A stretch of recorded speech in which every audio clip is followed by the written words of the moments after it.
po ulit sa atin mga boss, mga ka-DA. Meron po tayong for release unit ngayon na DA17V 4x2 Straightmatic Turbo. Ito po yung ating semi-wagon. Ayan, mga pinalagay po ng ating buyer yung ating chrome hood. At ganyan naman pong kaganda yung ating stainless na bull bar. Ayan. So the rest po dito pinalagay na po ng provided na po ng ating buyer. So siya na lang po yung nagpadala ng mga accessories. Ayan, katulad ng roof carrier na Japan, wala po kasing available sa atin. Ayan. Yung kanyang brand new mags and tires. Naka-rugged tire po yung ating unit. Ayan. So galing po kay owner yan. 14 inch. So ito naman po ladder sa atin na po ito, pinakabit. So available po sa atin yan. Ayan. So ito provided ni buyer or ni owner. Ayan. So ayan naman po yung ating step board sa likod. Oh. Ayan. So napakaganda mga boss.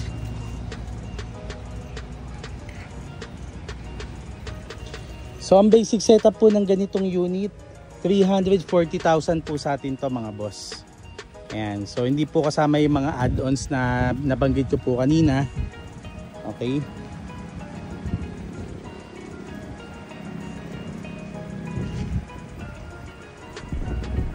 Ayan po, silipin naman po natin yung interior ng ating unit. Ayan, ng ating DA17V semi-wagon. Napakalinis. Ayan po yung napiling seat cover ng ating owner. Okay. Si Sir Dex. Ayan, yung mga add-ons. So ayan po yung ating jet air blower. Okay, nakastock lang po yung ating ceiling. So tsempuhan lang naman po tayo sa mga buong ceiling. Okay, or sa headliner. Ayan, yung may storage po tayo dyan sa kanyang first row. Okay. So yung ating Conway OBD2. Ayan, so panel gauge nya, colored na. Okay, Straightmatic Turbo po pala tong unit na to mga boss. Ulitin ko lang. So ganyan yung controller ng kanyang aircon.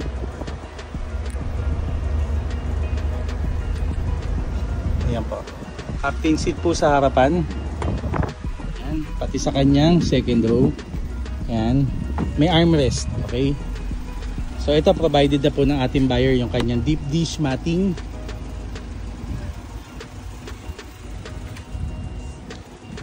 Two back seats. Ayan. Available. Ang pina-add sa atin ng ating buyer.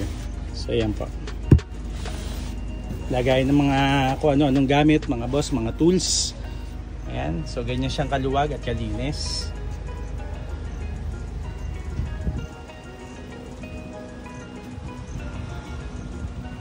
Okay. So pati po itong mga door pads natin, pinapalitan na rin natin yan.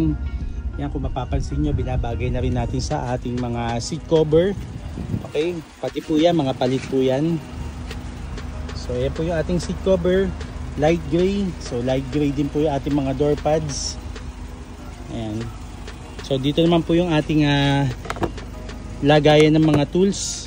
Okay, ng mga tie wrench, jack. Ayan. Ang basic setup naman po ng unit na to ay 340,000. Ayan po ang ating basic setup sa ating DA17V 4x2 Straightmatic Turbo. Maraming salamat po.